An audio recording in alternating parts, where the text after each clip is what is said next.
legal. Para a gente aqui discorrer, qualquer coisa vocês me interrompem aí, e o Arthur, como sempre, vai nos ajudando aí na questão de projeção, para a gente falar um pouquinho. Nós vamos conversar, na verdade, a respeito de oração. E você vai falar, poxa, mas oração, o que isso tem a ver? Tem tudo a ver com a nossa vida cristã, tudo a ver com a Bíblia, tudo a ver com esse livro, que, se Deus permitir, esse livro vai compor um box com outros 5 livros, pois cada um deles, eu estou abordando os 5 livros do Saltério, nesse aqui é o primeiro, e foi assim, bem extenso, bem trabalhado, para ser uma coisa agradável na leitura, como forma devocional, e eu vou falar um pouquinho mais aqui na sequência, mas o que nós vamos conversar, desculpa, basicamente hoje, é sobre vida de oração, falando na forma que foi abordado aqui nesse livro, que muitos de vocês aí, claro, terão ele em mãos para poder usufruir. Então, primeiro que eu queria conversar assim com os irmãos é assim, ó, falar que tem oração que funciona e oração que não funciona, chega a ser meio estranho, porque toda oração verdadeira, e existe oração verdadeira e oração não verdadeira, toda oração verdadeira, ela funciona. Eu estou partindo do pressuposto que uma oração verdadeira, ela parte de um filho para o pai. Então, se alguém é filho de Deus, remido pelo sangue de Jesus, perdoado dos seus pecados, filho de Deus, ele ora, ele conversa com Deus e Deus responde essas orações. É óbvio que a resposta ela vem de quem a gente ora e não exatamente da nossa parte. Isso a gente sabe muito bem. Então, partindo desse pressuposto, um filho de Deus, quando ele ora, a oração dele funciona e Deus responde. O simples fato de orar, de ter alguém que nos ouve, já é uma resposta. O tempo da espera já é uma resposta. E é lógico o sim e o não, que vem depois aí no tempo devido. Mas então, para a gente entender isso, né, tem várias formas de oração e a Bíblia apresenta muitos exemplos de pessoas que oraram do seu jeito, mas oraram e falaram com Deus e as respostas, elas vieram. Isso antes da gente entrar propriamente aí no Saltério e falar um pouquinho aí desse livro, tá? Quando a gente olha, por exemplo, lá no segundo livro de Reis, no capítulo 3, ali conta a história do rei Jorão, filho de Acabe, e lá no versículo 10 é interessante que aparece uma oração dele, que é uma oração até meio cômica, é uma oração de uma única palavra com 2 letras. Ele fala, ai. É uma oração simples, mas é interessante que até esse ai dele em forma de oração, Deus ouviu, mandou que eles cavassem poços no lugar que não estava chovendo, que não tinha vento, não tinha nada, e Deus encheu aqueles poços de água, e o exército inimigo achou que era sangue, veio desprevenido e acabou perdendo a vida. Então, tem oração simples, oração que se fala uma única palavra, tem oração que a gente fala com Deus em momentos de total irracionalidade. E quando isso acontece? Quando a gente sai daquela esfera da normalidade, quando a nossa oração é provocada por momentos de dor intensa, provocada pelo medo de alguma coisa grave, séria que aconteceu. E aí eu me lembro, por exemplo, de Moisés. Moisés, lá em Números capítulo 11, versículo 10, ele faz uma oração de medo com Deus. Quando ele diz assim, Deus, sozinho eu não sou capaz, eu não dou conta, como fala em bom mineirês, de seguir com essa proposta que tem para mim. Tem oração irracional que é feita no momento de muita angústia, e você vai se lembrar aí, lá em 1 Reis 19:4, quando Elias, ele se volta para Deus em oração, e ele dá aquele basta. Ele não dá um basta em Deus, ele dá um basta nele mesmo e diz, basta Deus, tira minha vida porque eu não sou melhor do que ninguém. Ele vinha de um momento de auge contra os profetas de Baal, e logo em sequência ele foi ameaçado por Jezabel, e aquilo provocou um verdadeiro rebuliço emocional, espiral emocional na vida desse profeta. E o próprio Jó, nos seus momentos aí de muita angústia, de dor, porque acho que ninguém na Bíblia, é lógico, exceto Jesus, né, passou por tormentos tão sérios como o de Jó. Jó, ele diz, né, que melhor morrer do que viver daquele jeito que ele estava vivendo. Jó 7,15 mostra isso. É uma oração irracional, porque não é racional pedir a morte numa oração. Mas é uma oração que funciona? Sim, no sentido de um filho de Deus falando com seu pai, e o seu pai respondendo. Jonas, vocês vão lembrar dele também, ele contraria Deus, ele, em vez de ir para Nínive, ele vai para Tarsis, aquela história toda, o grande peixe engole, traz ele de volta, aquela história toda. E ele, lá no capítulo 4, versículo 3, ele faz uma oração irracional, quando ele diz, né, era melhor morrer do que viver do jeito que eu estava, do jeito que eu estou, do jeito que eu estou vivendo. E ali, no caso dele, era uma contrariedade. Ele não estava feliz com o resultado da ação de Deus naquele povo, porque ele não queria a salvação deles.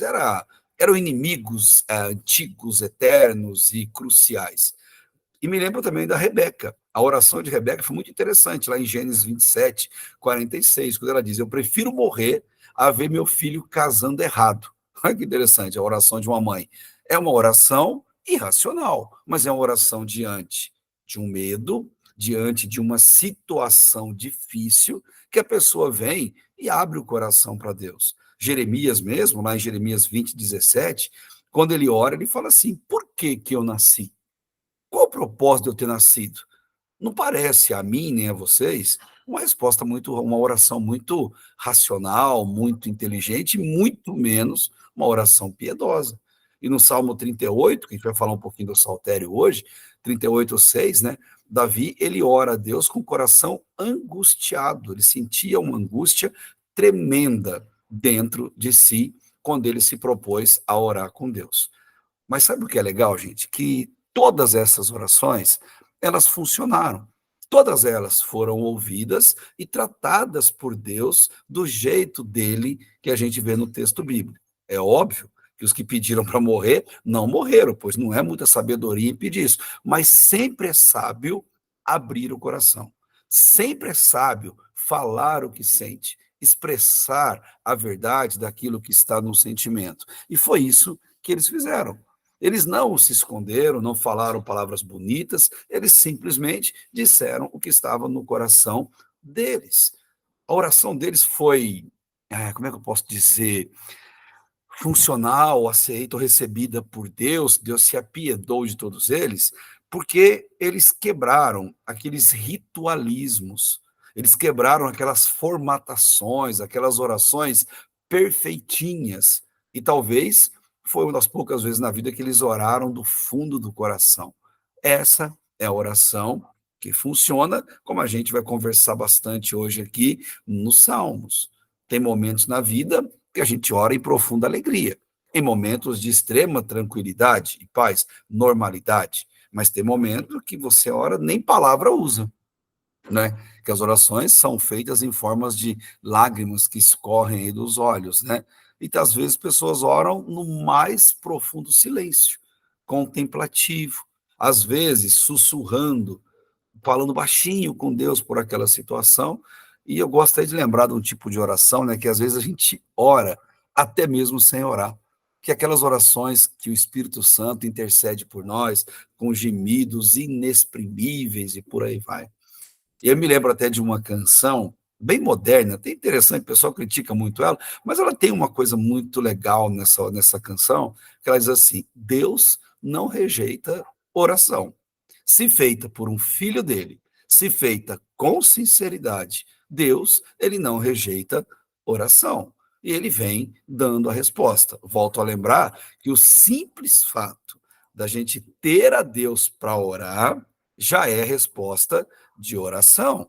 Lembrando que as pessoas, em regra, sofrem nos vazios da vida porque não tem a quem se apegar, não tem a quem recorrer. E nós somos privilegiados e temos.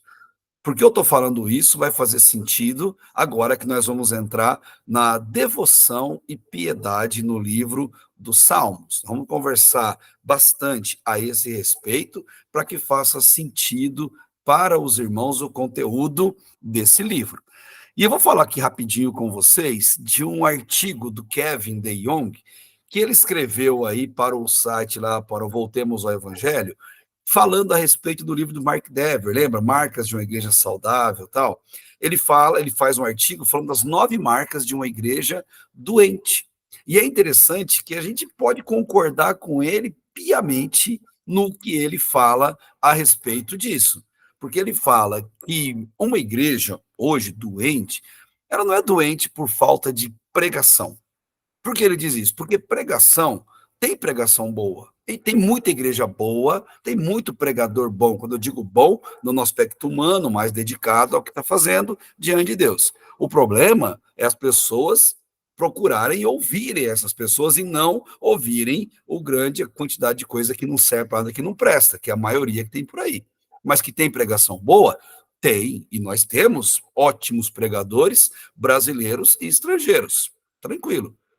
A doença da igreja não está em falta de louvor. A igreja tem louvor e tem louvor bastante.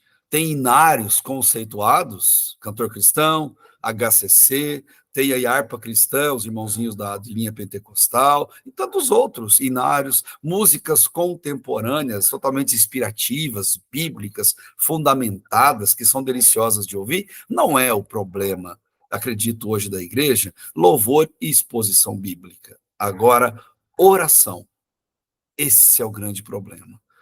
A Europa, quando parou de orar, pode perceber, gente, o que aconteceu com as igrejas cristãs na Europa.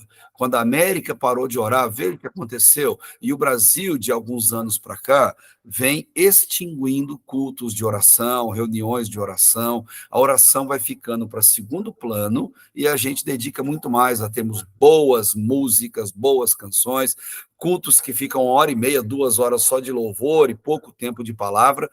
Mas percebam que a oração foi sendo relegada e continua sendo relegada a um segundo plano na vida de cada um de nós como cristãos e da igreja.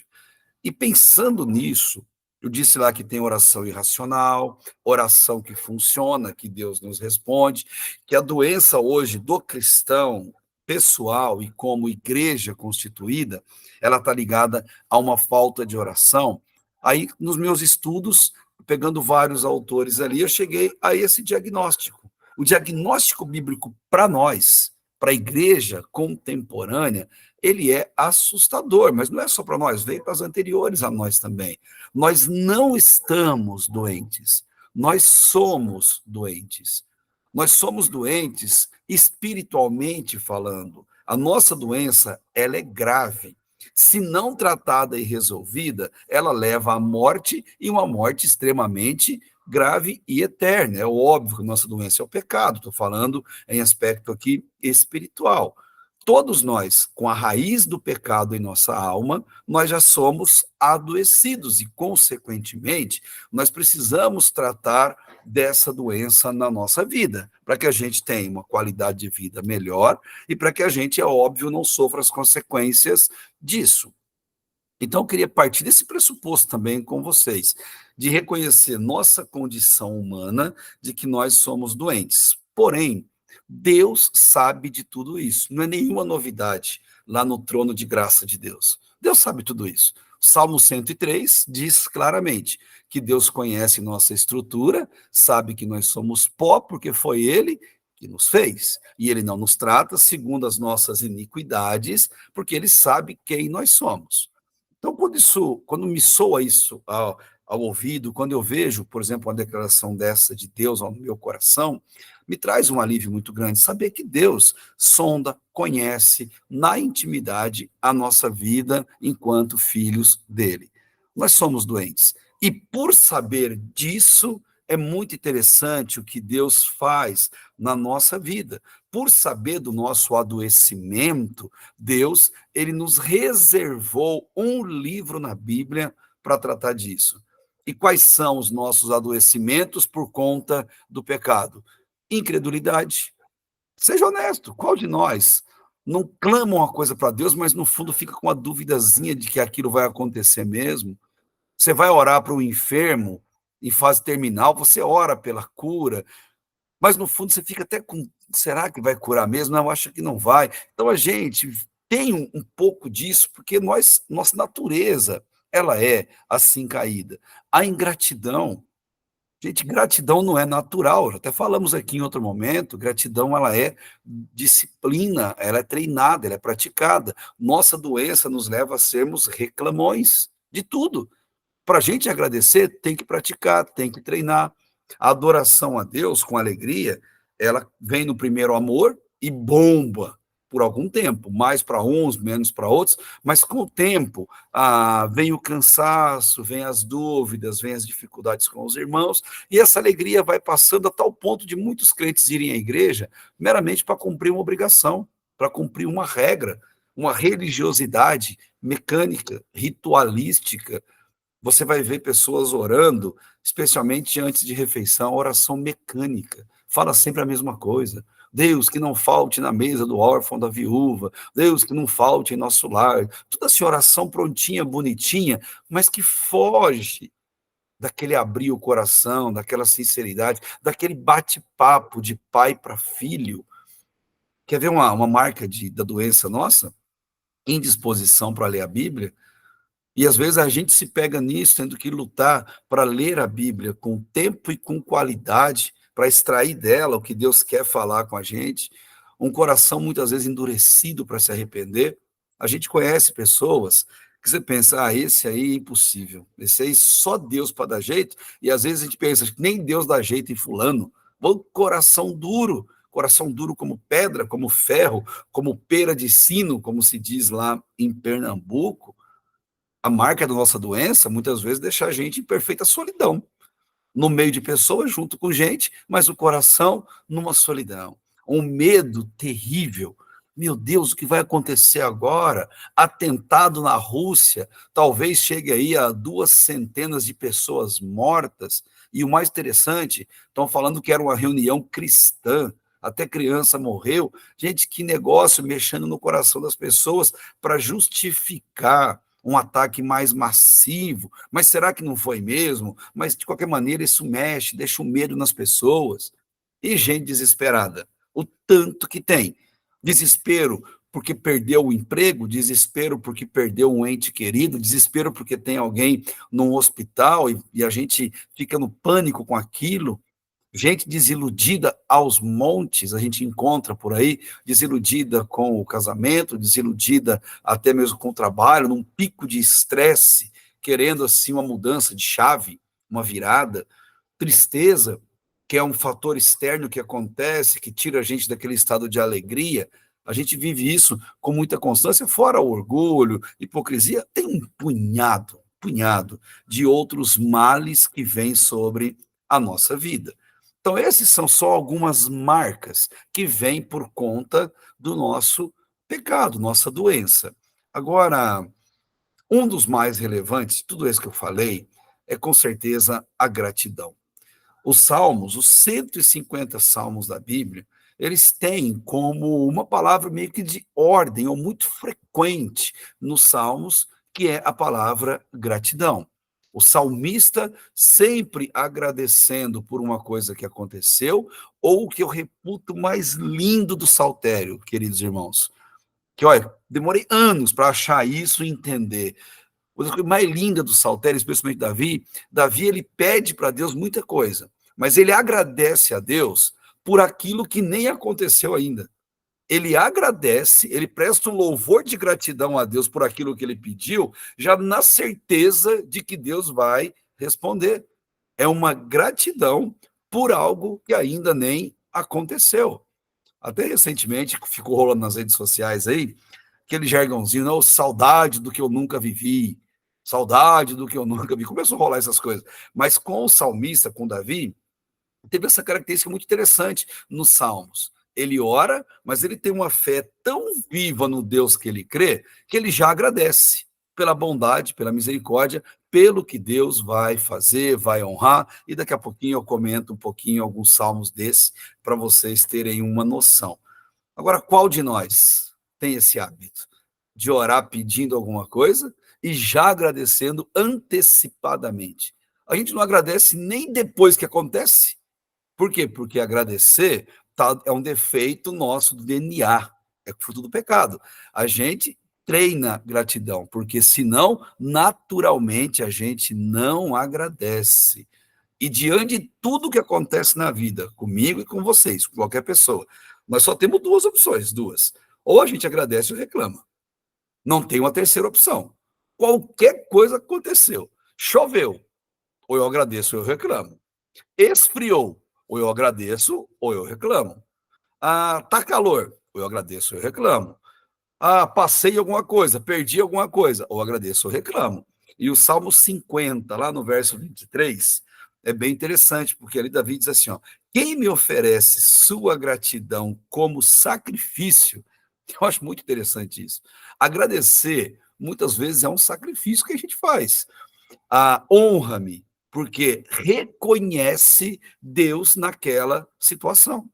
Então, agradecer é dizer, Deus, eu estou te vendo no processo, eu te reconheço no processo. Deus, eu sei que o Senhor está à frente de tudo, obrigado.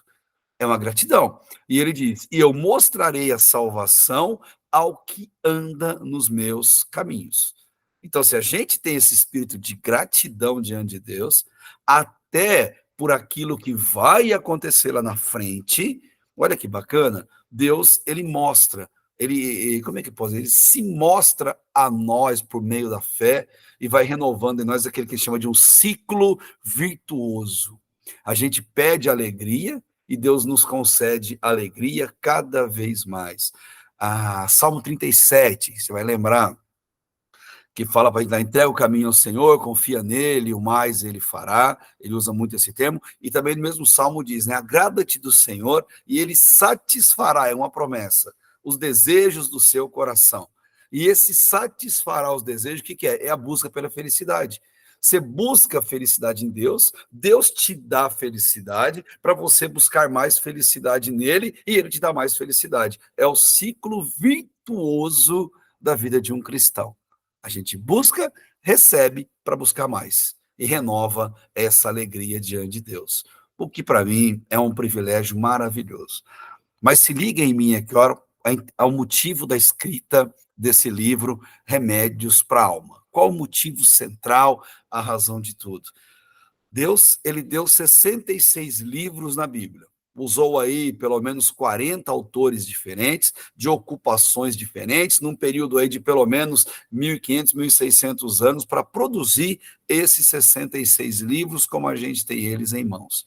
Em todos eles, em todos, é Deus falando com a gente. Então a gente olha para a Bíblia, lê a Bíblia, medita na Bíblia, para ouvir Deus falando com a gente. Essa é a proposta. A vida com Deus, ela é diálogo, não é monólogo. Então, eu falo com Deus por meio da oração, calma, tranquila, alegre, irracional, na dor, no desespero, como eu comentei no início, mas eu ouço Deus, porque é um diálogo. Eu estou falando, estou ouvindo. Por isso que a gente deve ler a Bíblia. E olha que negócio interessante, como a Bíblia é um livro espiritual e é Deus falando com a gente, eu sou um defensor da tese. Se eu vou ler a Bíblia para ouvir Deus falando comigo e depois eu vou orar pelos motivos que eu tenho, minha relação de oração, devocional e tudo mais, eu creio que primeiro a gente deve orar antes mesmo de ler a Bíblia. A gente tem que orar antes mesmo de orar. Porque a questão é espiritual. Deus, prepara o meu coração para ouvir o que meus olhos vão enxergar nessas páginas agora. Abre meu entendimento, Deus, fala comigo. Então eu já me preparo para entender, para ouvir, para me colocar ali diante da leitura. Faço a leitura. Aí sim eu oro pelos motivos que eu tenho, variados, conforme for até ouvindo um bom louvor antes, me preparando durante para essa caminhada aí que eu vou ter com Deus. E como que a gente faz para orar, o propósito desse livro, quando as más notícias chegam? Essa é a essência do que a gente vai conversar, do propósito de ter escrito esse livro. Lembra? Salmo 103? Deus conhece a nossa estrutura e ele sabe quem nós somos.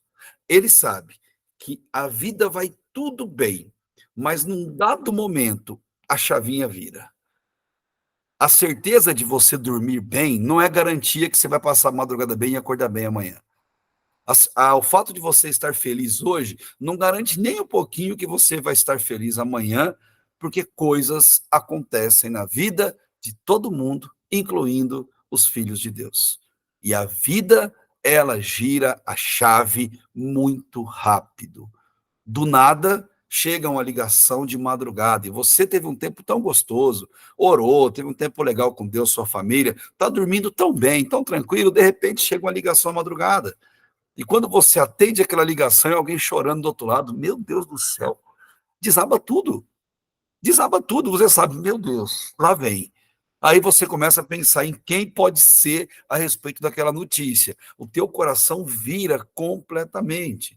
Notícia de luto, todos nós temos e teremos na vida. Muitos já tivemos e vamos ter enquanto a gente está vivo. Tem um autor, Samuel, que eu gosto demais, né, quando ele diz isso, que viver, gente, é ser surpreendido o tempo todo, pelo amor e pela dor. Viver é ser surpreendido pelo amor e pela dor. Pelo amor, a maioria dos momentos, graças a Deus. Mas de vez em quando, pela dor, é isso que faz a gente estar vivo. Os mortos não sentem nada, os mortos não sentem dor. Lembra aquela frase do C.S. Lewis para o jovem que a gente comentou num outro momento aqui, né? O morto não sente nada. Então, na vida, essas surpresas chegam. E elas chegam em forma de má notícia. Seja uma ligação fora de hora, seja uma dor fora de hora, um exame feito e apalpado que percebe que tem alguma coisa que não deveria estar ali na gente, naquela parte do corpo, seja no diagnóstico, quando o médico olha para você, fecha a cara, balança a cabeça, meneia a cabeça e diz, olha, é sério, é grave. Ou pior, quando você trata daquela doença grave, daquela forma tão difícil, químio, por exemplo, e depois você vai num retorno com o médico, ele lê os exames, você está doido para ele falar, olha, melhorou, resolveu, e ele fala assim, não, a doença evoluiu.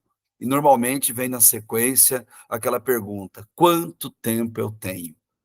E a resposta geralmente vem em meses, 3, 6. Gente, não é fácil. É uma notícia difícil. Para alguém que sustenta a casa e perde o emprego. E já passou dos 40, dos 50 anos de idade. E até conseguir um padrão de vida razoável. E ele perde o emprego e sabe das dificuldades que ele vai ter para conseguir outro ou manter o mesmo padrão. É uma notícia terrível para muitas e muitas pessoas ter que receber um negócio desse. Eu estou citando só alguns casos, mas a gente tem muitos e muitos outros. E Deus, ele sabe, Deus na sua soberania, ele sabe que nós somos frágeis e que nós receberemos durante a vida más notícias. E ele sabe que quando receber más notícias, a gente não sabe fazer mais nada, inclusive orar. Nós não temos mais nem coragem para orar, não temos palavras para orar, disposição para orar, porque outros sentimentos vêm feito um turbilhão na nossa vida. Martinho Lutero, que é o nosso grande reformador, né? Ele tem essa frase que você está vendo aí que eu acho fantástica. Ele recebia uma má notícia e ele sempre dizia assim, ó, vou cantar um salmo e envergonhar o diabo. Eu vou ali cantar um salmo. Mas ele falava isso, não é poético, não.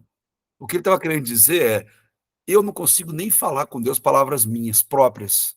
Então, o que eu vou fazer? Eu vou falar com Deus usando palavras do próprio Deus. Eu vou recorrer aos salmos para falar com Deus aquilo que Deus, Ele mesmo, me concedeu. Naquele tempo, gente, ou não só dele, mas se você voltar lá atrás, nos tempos de Jesus, né, orar não era tão simples como a gente pensa. A oração, ela era muito questionada, o próprio Jesus bateu muito forte nessa questão de oração, comparando a questão de fariseu, publicano, pecadores, porque a oração deles era extremamente formal, em forma de discurso mesmo, 3 vezes ao dia ou até mais vezes, de forma ritualística, muitas vezes nos cantos das praças, nas esquinas, eram longas, longas e repetitivas, sem fim, era o cumprimento de uma formalidade, como hoje a gente vê muito, a oração islâmica tem aquelas formalidades, ou a oração aí dos católicos, que a gente olha e percebe o quanto elas são repetitivas, cansativas, e no caso deles, era uma oração muito orgulhosa. Há quem diga, né, e muitos escrevem sobre isso, que a oração farisaica, ele agradecia a Deus por não ser escravo, não ser gentil e não ser mulher, fazia parte da gratidão dele. Ele orava falando isso para Deus e falava batendo no peito, como a gente vê na parábola de Jesus contando para nós do fariseu e do publicano orando na sinagoga. Uma hora com a cabeça levantada, batendo no peito orgulhoso, entra exaltado e sai humilhado. O publicano, coitadinho, entra ali humilhado, cabecinha baixa, batendo no peito, mas dizendo: tem misericórdia de mim, pecador, e ele sai dali exaltado. Mas saber disso é importante. Estamos aqui no Clube da Bíblia, assim, passa o tempo que estudando a palavra de Deus, mas eu gosto de aplicar tudo isso para nós, né, porque eu tenho que trazer para a minha realidade. John Bunyan, que é o autor do Peregrino, John Bunyan, ele tem uma frase. O John Bunyan ficou preso mais de 10 anos por pregar o evangelho. John Bunyan pagou um preço muito alto por ser um cristão, por ser um filho de Deus. Olha, um homem que passa 10 anos no cárcere por amar a palavra de Deus e sem as condições que tem hoje nas cadeias, que é uma maravilha. Até se discute uma saidinha tá, hoje, que cadeia é uma maravilha, especialmente aqui no Brasil, mas para o período dele, dificílimo. E ele diz algo assim que eu falo fantástico.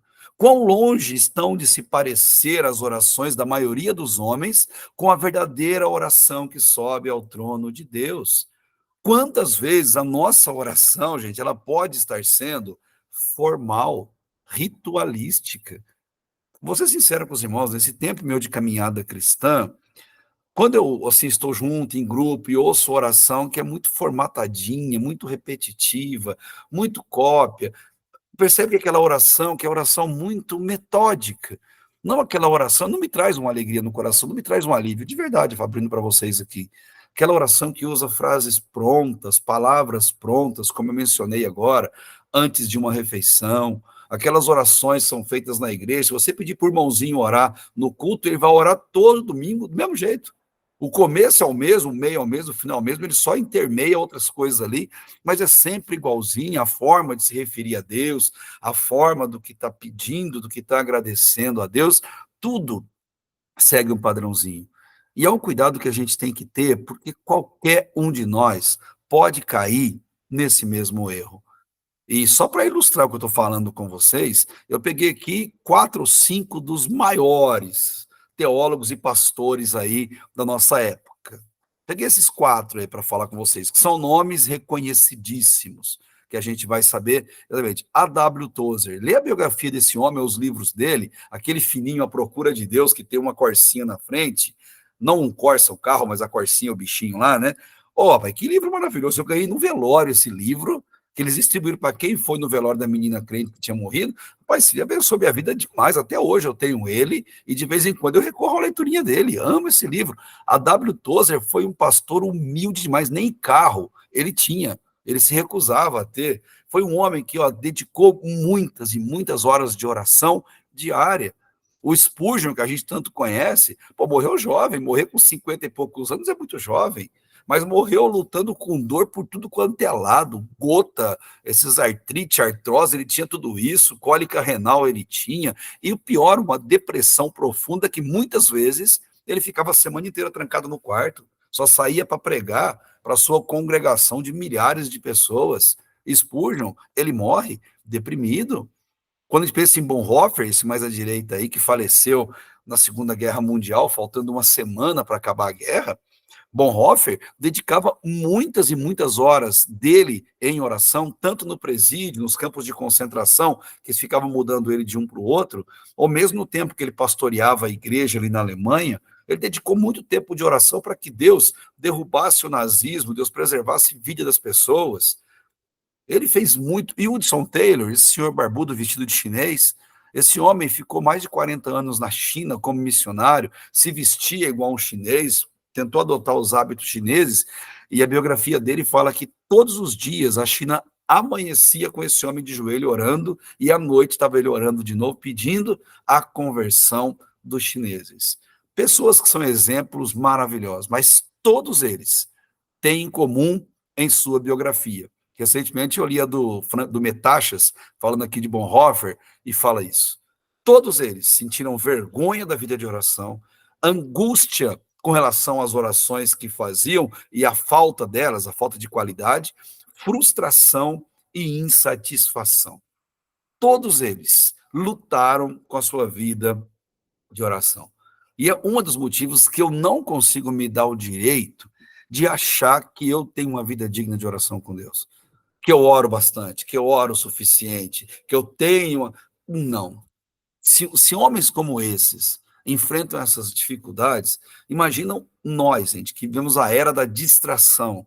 Eles não tinham distrações, eles eram focados, mas nós temos distrações demais, tudo para nos roubar dessa qualidade de oração. E esses homens dignamente dedicaram a sua vida.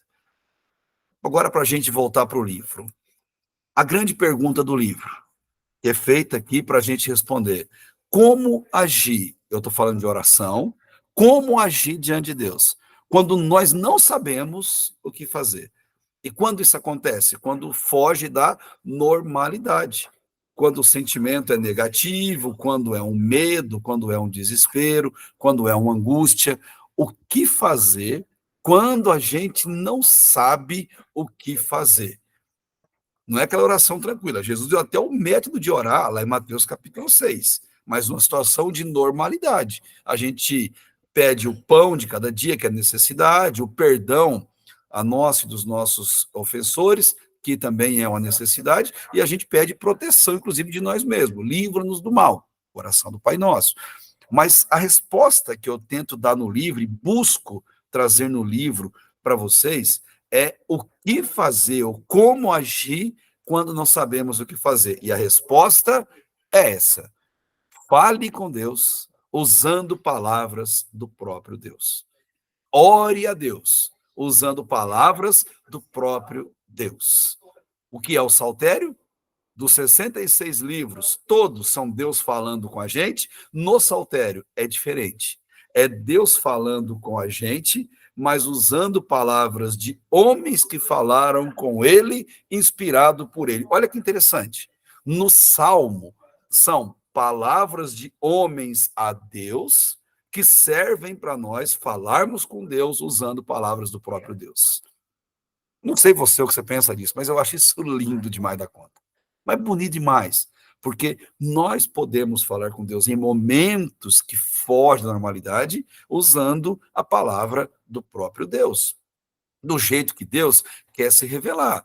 O Saltério ele é composto aí por 5 livros, separado em 5 que foram unificados nos 150 que a gente tem. Se Deus permitir, minha proposta é esboçar todos os 5 livros e formar um box desses livros. Pela graça de Deus, já cheguei no 3º livro, faltam ainda os outros 2, e a minha ideia é, a cada 2 anos, lançar um, até lá na frente conseguir completar esse livro. Então, esse que a gente tem na mão é o primeiro deles. Eu não quis escrever todos porque fica extenso demais. Olha o tamanho dele aqui, para você ter uma ideia. Mas é muito, muito gostoso mergulhar nos Salmos e entender o que Deus quer falar através dele.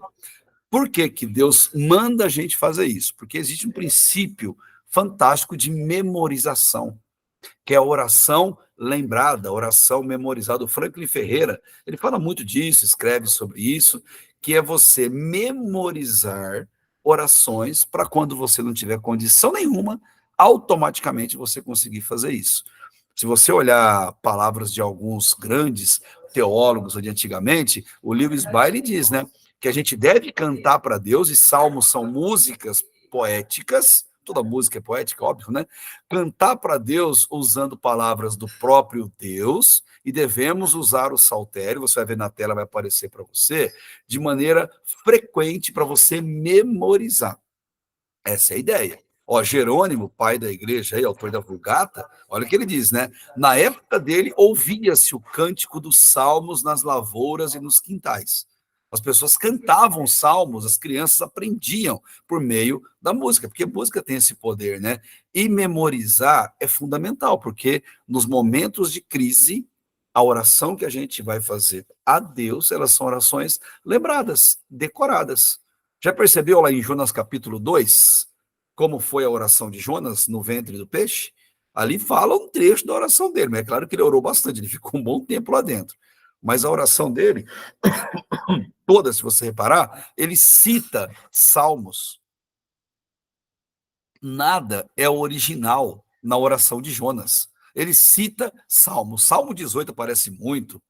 Depois você olha lá no capítulo 2 de Jonas, a oração que ele fez. Inteirinha, tem nada de originalidade. Tudo é lembrança dos salmos. E o exemplo, para mim, maior, Jesus, a última frase de Jesus na cruz, antes de morrer. Semana que vem é Páscoa. A última frase de Jesus, qual foi? O Salmo 22. Antes de dizer tetelestai, está consumado, o que foi que ele disse? Eli, Eli, lama sabachthani, ou Deus meu, porque me desamparaste, que é o começo do Salmo 22. Não é um salmo triste, é um salmo de vitória. Começa com a perda, completa do meio para frente com a vitória do Messias, é um salmo messiânico. Eu imagino os ouvintes, a plateia, ouvindo Jesus pronunciar esse começo do Salmo 22 e pensarem assim, colocar a mão no rosto e falar, nossa, é verdade, esse salmo messiânico, olha, esse homem é Deus mesmo, porque ele faz para poder mostrar isso para eles. E eu gosto sempre de citar nas minhas falas, né, a oração lembrada, a importância delas, eu cito muito Agostinho e Lutero, porque os dois têm um hábito muito interessante, tiveram nesse hábito. Eles pediram para as esposas dele colocarem faixas, cartazes, com salmos no quarto deles no momento de morte, no leito de morte deles. Tipo no teto, na parede, para que eles morressem falando salmos, meditando no salmo, memorizando os salmos. Olha que interessante. Já acabou o período de produção deles literária, de pregações, eles sabem que eles vão sair daquele quarto para um caixão, mas, no entanto, eles pedem isso. É óbvio que o de Agostinho foram salmos penitenciais, onde o principal é o 51, né? O salmo de pedido de perdão pela vida imoral que ele teve, ele carregava muito isso, né? E Lutero já colocava ali frases do tipo: Senhor, em tuas mãos entrego o meu espírito, recebe meu espírito. Mas a ideia que eu quero passar para vocês é a importância de se memorizar os salmos, conhecer os salmos de maneira profunda. E qual é a proposta, então, desse livro? É que eles sejam usados de forma devocional. Não ler um por dia, até porque não dá. Cada salmo aqui eu esboço em 10, 15 páginas. Então, não é uma coisa que você pega de manhã e lê, você vai acabar lendo, devocional. Mas a ideia é que você leia pelo menos durante a semana, seja um devocional semanal, que você vai ter aqui 42 salmos, que você vai caminhar com eles, porque tem um que eu falo de gratidão, você vai caminhar com ele durante todo o ano, usando ele como devocional, como um método devocional. Por isso que o nome dele é Os Salmos como forma de terapia diária. Por quê? Eu tenho minha caixinha de remédio em casa, deu dor de cabeça, eu vou lá e pego um remédio para dor de cabeça, uma aspirina, me deu alguma indisposição estomacal, eu tenho um remedinho para isso, eu tenho um remedinho para isso. A ideia dos salmos é estar em casa como uma caixinha de remédio, que a gente possa recorrer nos momentos da vida. E o Bounds, né, que para mim é o maior autor sobre oração, embora o livro dele é pequeno em tamanho, mas gigante em conteúdo. Aliás, tinha até um aqui, facinho, que já não estou vendo mais ele. Já deve ter guardado, minha esposa ter guardado ele, mas estava aqui, bem facinho, do Bounds, que é o poder de uma vida de oração. Estou procurando ver se eu vejo ele aqui. Mas é um livro, gente do céu, se você não leu, você tem que ler. Eu tinha que achar aqui para te mostrar. Vocês conhecem esse livro do Bounds? Conhece O Poder de uma Vida de Oração? Conheceu, professor? Você, né, tá vendo aí, né, que é um cátedro do assunto, né? Mas aqui tá aqui algum lugar, mas ó, tudo bem. Depois vocês procuram na internet aí, gente, que é leitura obrigatória. Livro, ó, acho que a gente nunca ora direito sem ler esse livro. É maravilhoso demais e vale a pena aí para a sua vida. Então, o Baldes, ele mesmo falou, né, que os homens que fizeram muito para Deus, né, o Arthur falando aqui do John Wesley, né, os homens que mais fizeram para Deus são aqueles que oraram pela manhã, que empregaram um tempo. Bounds, ele fala isso, né? Porque de manhã você está com a mente totalmente livre, tranquila, então você pode dedicar melhor momento ali diante de Deus, sem nada que te interrompa, nada que te atrapalhe e que fique roubando ali a sua atenção. Então, a ideia desse livro dos Salmos é que você tenha um tempo devocional, que você pare, que você venha e dê uma boa olhada nele, porque para fazer um devocional bom, a gente tem um tripé, que você vai ver no próximo slide aí, que a gente chama de o tripé fundamental de uma vida de devocional com Deus. Esse tripé, ele exige que a gente tenha um horário determinado, para a gente todos os dias, um horário certo que a gente faça isso, porque se eu não botar um horário, eu não boto uma rotina, eu acabo não fazendo, acaba passando batido. Além do horário, um local apropriado para fazer isso. O quarto de guerra ficou famoso no filme, o cantinho de guerra, a almofada, seja lá o que for, mas o meu lugar, horário, local e o método. O método é aquilo que eu vou usar para poder orar, para poder falar com Deus, e esse método é aquilo que eu vou escrever para poder lembrar na hora de orar. Eu vou escrever e vou orar pelo quê? Porque se você fala, vou orar por tal coisa, por alguém, fique confiando na memória, a gente esquece até onde põe a chave. A gente esquece até, ó, sai da cama, pegar uma coisa, esquece que foi pegar. Se for duas coisas, leva só uma, esquece a outra. Imagina os motivos. Então, a ideia é ter um planejamento devocional. Antes de ler a palavra de Deus, eu gosto de pensar isso. Adore a Deus louvando. Prepare o seu coração por meio de um louvor. Antes de você ler a Bíblia, ler o devocional e orar, adore a Deus louvando. O próprio Davi, ele fala, né, que a oração, esse louvor, ele quer adorar a Deus, ele quer cantar a Deus. Tanto é que ele cantou muito, quase metade do saltério aí é de autoria dele. Eu acho que mais da metade, porque tem muitos aí que a gente não sabe nem a autoria, né? Mas eu reputo que muitos são de Davi também. Mas esse homem, ele queria o quê? Adorar a Deus cantando, louvando e orar antes. Orar antes de tudo, inclusive antes de orar, antes de ler, antes de meditar, e aí sim encerrar por meio de uma oração aquele seu tempo. A ideia do livro é nos trazer para essa reflexão, é nos trazer para pensar nisso. E pegando aqui a frase do Bounds, né, que os homens que mais fizeram, né, por Deus nesse mundo foram os que logo cedo estavam de joelhos, como bem lembrou John Wesley era assim, John Wesley tinha uma vida de oração fantástica e algumas frases muito efeitas. Depois de fazer o devocional, de orar e tudo mais, antes de sair de casa, ele prestava continência e olhava para o céu. John Wesley era um militarzão e falava assim: Deus, qual é a missão para hoje? Estou pronto. E ele saía. E de Deus, lógico, né? Que Deus usa pessoas assim, né? Uma dedicação dessa, pô, e qual de nós lembra de sair de casa e falar assim: Deus, qual é a minha missão para hoje? Ou como aquela senhora do filme Quarto de Guerra, né, que ela fala no final, Deus, manda mais uma, aquela senhora negra, naquela oração tão bela do finalzinho, né? E a gente não lembra desses detalhes. Pode ver, vocês, a gente não tem esse hábito, né, de sair de manhã e pensar assim, Deus, quem, né? É igualzinho a nós, Samuel, idêntico. Quem, né, que isso vai colocar no meu caminho? Deus coloca um no meu caminho, Deus me ajude a abençoar alguém e tal. Mas os que mais fizeram, né, estavam de manhã de joelhos. Porque eu coloquei uma frase na sequência ainda, se Deus não for a primeira coisa em nosso pensamento, esforço pela manhã, que na verdade não é frase minha, é dele, né, ele ficará em último lugar no resto do dia, porque a gente sabe que é fato. E ele também diz, ó, o coração que tarda em buscar a Deus pela manhã, perdeu o apetite por ele, porque durante o dia, os apetites são muitos em nossa volta, que vão roubar de nós a atenção. E Davi, no Salmo 57, é muito interessante, que ele fala para Deus assim, Deus, eu estou com tanta vontade de cantar e de orar, que eu quero acordar a alva. Olha, rapaz, o Davi acho que acordava de madrugadinha, falou assim, Deus, eu quero que o dia amanheça comigo, orando e te louvando. Já imaginou se a gente tivesse esse comportamento? Mas é claro que no tempo deles não tinha internet, nem televisão, nem jogo de futebol para dormir tarde da noite. E também não tinha essa agenda que a gente tem de compromisso. Então eles dormiam com as galinhas, literalmente, e levantavam de madrugada. Mas eis aí um hábito muito bom para a gente pensar também em adotar. Então, você tem a necessidade de um devocional e a proposta do livro é que a gente tenha essa como método para a nossa vida, para que a gente consiga prevenir adoecimento ou tratar quando eles acontecerem. A ideia, então, do Salmo, do livro mesmo, é provocar em nós uma leitura diária, semanal, buscando nele, em cada salmo, motivos para prevenir, porque a grande máxima de qualquer tipo de doença, física ou emocional, é a prevenção.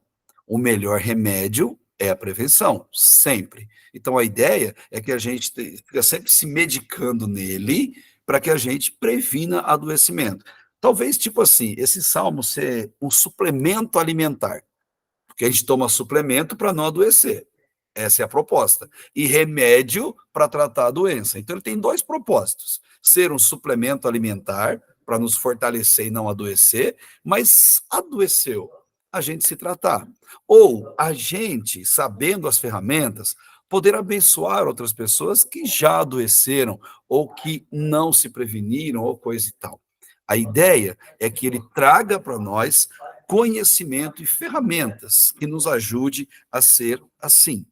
Vou te dar um exemplo, se você tiver fácil e puder dar uma olhadinha, vou dar um exemplo para você de prevenção e tratamento que o Saltério nos fornece. Lá no Salmo de número 3, no Salmo de número 3, que é o primeiro da sequência aí de autoria de Davi, né, no Saltério, ele está fugindo do próprio filho, Absalão, que tomou o poder, aquela situação toda, que gerou uma vergonha, um desgaste, ele sai deserto adentro aí, tem várias circunstâncias ali, e é muito interessante que, em meio a uma perseguição, a uma vergonha, uma dificuldade, dificilmente a gente tem paz para orar ou para buscar ali a presença de Deus. Mas olha o que Davi fala lá no verso 5 do capítulo 3, do Salmo 3, perdão. 5. Eu me deito, durmo e acordo de novo, porque o Senhor me protege. Olha só, Davi não tinha medo. Embora tudo aquilo acontecesse, embora tenha Absalão, e ele conhecia o filho melhor do que ninguém, dizem que Absalão herdou o temperamento dele, e ele tinha medo dessas circunstâncias de Absalão, era só o exército de Absalão vir pelo deserto ali, e Davi seria uma vítima fácil, mas ele diz, eu não tenho medo, eu durmo, ó, eu me deito e durmo, eu não tenho insônia. Mas olha o segredo no verso anterior, por que ele faz isso? Versículo 4. Por quê? Porque eu peço ajuda ao Senhor e ele me responde. Qual o segredo de Davi para dormir bem? Ele orava. Olha que situação, né? Olha que prevenção, né? Ele orava. E às vezes, por que nós muitas não dormimos tão bem? Porque a mente enche de tanta coisa que você vai para o subconsciente no sono, ela vai processar tudo aquilo. Então ele diz, ó, eu escutar, melhor, eu oro, e lá no versículo 3, olha o anterior, porque o Senhor é escudo que me protege, que me honra e que me dá esperança. Então, você tem uma prevenção para dormir bem, ter um sono de qualidade, a gente sabe aí, né, da influência que tem o sono na vida das pessoas, que libera, como é que chama, Val, aquela substância que quando dorme? Hein, Val?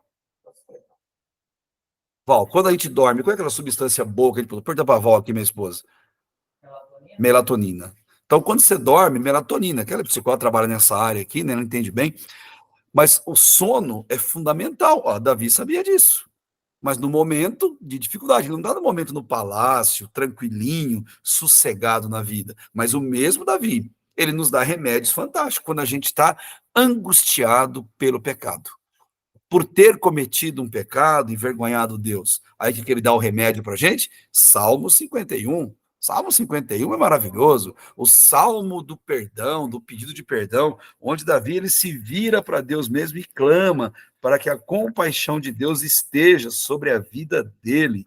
Quando ele fala, tem compaixão de mim, ó Deus, pela sua grande misericórdia, apaga os meus pecados, lava, mas para isso, no verso 3, ele diz, eu reconheço os meus erros. Diz Deus, eu sei que eu pequei, Deus, então me perdoa, lava os meus pecados. E ele vai dizer nesse salmo que ele estava doente por causa disso, os ossos doíam. Alívio, quem não quer alívio, gente, diante de uma pressão na vida? Salmo 32. Salmo 32 é maravilhoso quando fala do alívio que vem de Deus. Vou até pegar aqui para a gente dar uma olhadinha lá. Ele fala como é feliz, é o bem-aventurado aqui do Antigo Testamento, né? A pessoa que foi perdoada. A versão que eu estou usando aqui, ela usa uma palavra bem legal, né? Feliz é a pessoa que foi perdoada pelo mal que fez e que os seus pecados foram apagados. Feliz é a pessoa que o Senhor considera inocente e não há maldade. Eu gosto dessa versão aqui, ela é uma versão simples, mas é muito bonita. Gente, a maioria das pessoas à nossa volta lutam com isso, sofrem com isso, adoecem por falta de perdão mata. Eu me lembro de uma ocorrência minha, que eu atendi, isso foi lá em São Paulo, na capital, foi muito triste, era um pai que morava sozinho, numa casa simplesinha com o filho drogado, daqueles de Cracolândia, ia para dó, ficava 3, 4 dias, uma semana fora, voltava, e Tudo que tinha na casa, o rapaz trocou por droga, tudo, não tinha mais nada na casa do homem, né? Aí o rapaz começou a pedir dinheiro pro pai, pedir dinheiro pro pai, o pai dava, não tinha, dava. Aí começou a bater no pai por causa do dinheiro. Vai bater mesmo, espancar o velhinho. O velhinho dava o dinheiro, ele ia, ficava uns dias fora e voltava. Num belo dia desse espancamento, o velho não aguentou. Ele pegou uma arma que ele tinha e deu um tiro no próprio filho. Matou esse filho, foi preso. Isso que foi muito televisão na época, passou na televisão. E quando ele foi para a cadeia, ele não conseguia comer, não conseguia beber, ele simplesmente se fechou no mundo dele. Se não me engano, foram 5 ou 6 dias depois, foram lá levar comida, ele estava morto na cela. E a causa morte? Desgosto, desânimo, vazio, remorso, culpa, tudo isso que vem num coração. E as pessoas, né, estão por aí como aquela ovelha perdida das 100, como aquela dracma perdida das 10, como aquele filho pródigo perdido, precisando ser encontrados aí pelo nosso Jesus, né? E o Salmo, ele dá essas ferramentas para a pessoa ter um encontro com Deus, entender que é em Deus que a solução ela vem. Muitas vezes a pessoa precisa de proteção, está desesperada, preocupada, assustada em algum lugar. Pô, o Salmo 91, de fato, é um salmo lindo de proteção, do quanto Deus guarda, protege seus filhos, não dessa forma de ficar aberta na estante ali, a pessoa fica colocando, né? Mas é um salmo que protege, ou salmo de confiança, renovar nossa confiança em Deus. Salmo 121, elevo meus olhos para os montes, de onde virá o meu socorro vem do Senhor, que fez o céu e a terra. Um salmo que mostra que você pode confiar em Deus o tempo todo, porque Deus ele não dorme, ele é um guarda que vigia a nossa vida particular 24 horas, ele não dorme e nem sequer cochila, ele está atento o tempo inteiro para cuidar, para proteger, para abençoar a vida dos seus filhos. É um remédio quando a gente está nessas situações de medo, de preocupação, precisando aí do cuidado de Deus. E tem salmo também, Samuel, isso se aplica bem para você, tá? O salmo do idoso, quando tiver velhinho, quando as forças se vão, né? Tem o Salmo 71, que Davi, aqui no caso é ele, já no finalzinho da vida, né? Que ele já está ali passando dessa para melhor, que ele fala para Deus, e Deus, não me desampare quando me faltarem as forças, quando eu enfraquecer, Deus, não me desampare, ou seja, a confiança que ele tem no cuidado de Deus, porque a gente sabe o quanto que a melhor idade, né? Quando está bem velhinho, as dúvidas que vêm no coração das pessoas, né, que se nós tivermos o privilégio de envelhecermos, né, isso vai acontecer com a gente também, inevitavelmente. Vem esse sentimento, né, na vida. Um tratamento sobre inveja, quando está com inveja da prosperidade dos outros, tem remédio aqui também, Salmo 73, remedião, onde vem aqui Asaf e fala assim, eu quase vacilei, quase abandonei tudo porque eu via o mal se dando bem e o bom se dando mal. Ele fala, pô, não está certo. O bom aqui no caso era ele, né? Que não estava prosperando como os outros. Ele viu todo mundo ali andando de jatinho particular e ele de jegue de um lugar para o outro. Então ele se incomodou com aquilo. Aí ele dá a solução. Até que eu entrei na casa do Senhor e eu vi o fim deles. E pensei, caramba, então essa prosperidade deles não é bênção, pelo contrário, é maldição, porque o céu deles é só esse aqui.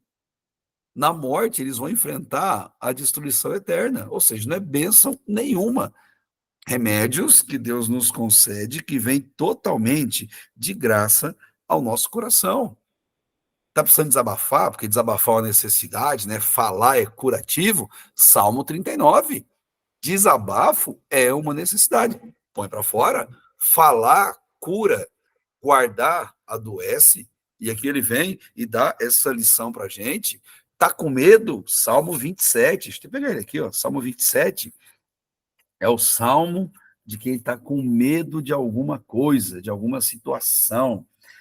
Aí ele fala assim, ó, o Senhor é a minha luz e a minha salvação. De quem eu vou ter medo? O Senhor é quem defende a minha vida. Eu vou ter medo do quê? Que mal pode me fazer o homem ou qualquer outra circunstância em minha volta? Porque eu não posso ter medo de nada. Aí no versículo 4, eu acho muito lindo, ele fala assim, né?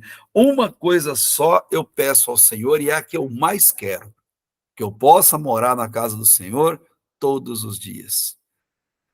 Remédio para curar a gente desse sentimento, do sentimento do medo, quando a gente está muito feliz, muito alegre, né? Tem o Salmo 18, o Salmo do reconhecimento, o Salmo que ele cantava em aniversário do templo, aniversário de vida, tudo, né?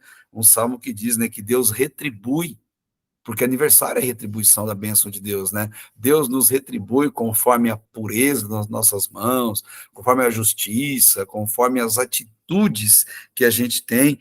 Vem Davi e fala isso pra gente. E tem um que a gente gosta demais, eu sei que vocês também amam muito, o Chester, nosso mentor, voltou, né? Até que, enfim, depois de tanto viajar, o Chester voltou, que é o mundo dos mortais, né? Mas tem um salmo fantástico, que é o Salmo 34, que Deus fala assim para o ser humano, fala, ó, tudo que Deus fala é verdade, é bem assim, fala, prova, testa, paga para ver, e você vai ver se Deus brinca de ser Deus, se ele brinca de abençoar, ou se de fato ele cumpre o que ele promete, pague para ver, entrega a sua vida para ele, pague para ver, e você vai ver se ele não vai te abençoar, por isso que ele fala, provai e vede, que o Senhor é bom. Pode provar, ele é bom. O que ele fala, ele faz. O que ele promete, ele cumpre, porque ele é Deus, ele não é homem. Por isso que Davi fala, estou até com ele aberto aqui, louvarei ao Senhor em todo o tempo. Terei sempre o louvor em minha boca, porque Deus merece ser louvado, reconhecido todo momento. E ele até chama todo mundo, versículo 3, né? Exaltem ao Senhor comigo, louvem ao Senhor comigo por conta do que ele faz. Versículo 8, provem, vejam como o Senhor é bom. Feliz é aquele que se protege nele. E a palavra abrigo aparece tantas vezes no Salmo. Deus é nosso abrigo, Deus é nosso abrigo bem seguro, presente nos momentos de angústia, de tribulação. Deus está conosco. Está ansioso, Salmo 40, Salmo 41, 42. Porque está batido a minha alma, porque se perturba dentro de mim. Espere em Deus, assim como a corça anseia por águas, né? Eu falar isso com Deus assim, ter essa ansiedade boa por Deus, trocar a ansiedade do mundo, das coisas, pela ansiedade de Deus, ou a grande remédio, né? Salmo 40, esperei com paciência no Senhor, e ele se inclinou para mim e ouviu o meu clamor. O Salmo 37 que eu falei, né? Que agrada-te do Senhor, e ele satisfará o desejo do seu coração, que é a alegria, né? O ciclo virtuoso. Mas é muito legal nesse salmo que ele fala assim, que o Senhor confirma os passos de um homem bom, de um servo verdadeiro. Deus confirma os passos. Como aquela frase que eu ouvi certa vez, né? Você também deve ter ouvido, que é assim, enquanto você cuida da obra de Deus, Deus cuida dos seus. E ele cuida mesmo. Ele honra. Deus é assim maravilhoso na vida dos seus filhos. Deus confirma os passos de um bom homem, de um bom filho, de uma boa mulher. Nunca vi o justo a passar necessidade, ou o filho dele a mendigar o pão. Olha que promessa linda de Deus, que Deus cumpre, e cumpre de uma maneira tão linda na vida de todos nós. E aqui a gente poderia citar um punhado de outros salmos, mas são salmos que a gente precisa memorizar. É a oração memorizada, a oração lembrada. Para quê? Para que a gente se prepare nos dias bons, para a gente falar com Deus, usando palavras do próprio Deus, nos dias ruins, nos dias difíceis. Essa é a proposta do Saltério, que eu humildemente tentei expressar aqui nesse livro, e creio, ele abençoa a vida daquele que lê, ele abençoa a vida de você que talvez queira presentear alguém que está passando por uma luta, ou que você deseja prevenir. Geralmente a gente vai ler quando passa pela luta, né? Mas a proposta é usar, e como que foi a construção desse livro, né?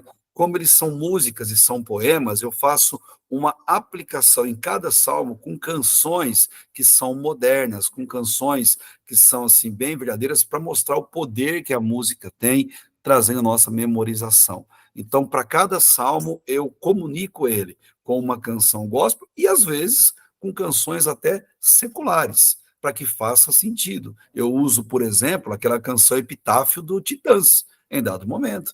Lembra? Eu queria ter trabalhado menos, se alegrado menos, né? Quando eles compõem aquela música pensando na morte ali do colega de banda deles que tiveram, o acaso vai nos proteger, né? Olha, eu conto um pouquinho sobre isso. Quando fala de julgamento de Deus, né? Tem salmos de julgamento, eu até cito aquela música Último Julgamento, que foi cantada aí pelo Milionários é Rico. Senta aqui nesse banco pertinho de mim, vamos conversar. Eu acho muito legal esse tipo de aplicação para entender. Então, é um livro que trata do saltério devocional, mas com a linguagem contemporânea, porque foi pensado principalmente nos cristãos que lutam e nos não cristãos que ainda não conhecem o nosso Deus como escudo, como proteção, como aquele que pode responder a todos os nossos anseios. Essa, meus irmãos, é a proposta desse livro, que vai mostrar para a gente tantos ensinos, fala de pessoas boas e pessoas más, fala que Deus castiga, sim, os maus, porque os maus, quando fazem maldade com o Filho de Deus, estão fazendo maldade com o próprio Deus, então não se vingue, deixe na mão de Deus, são imprecatórios, né, de você orar a Deus, pedindo a justiça de Deus sobre alguma situação, enfrentar derrotas na vida, abatimento na vida, como é que a gente lida com isso? E quando está alegre demais, como transbordar essa alegria de forma abençoadora? Essa é a proposta, meus irmãos, desse livro, e eu fico aqui à disposição dos irmãos para qualquer conversa, para qualquer sugestão, para qualquer pergunta, para a gente explorar aí um pouquinho mais, caso vocês queiram, tá bom?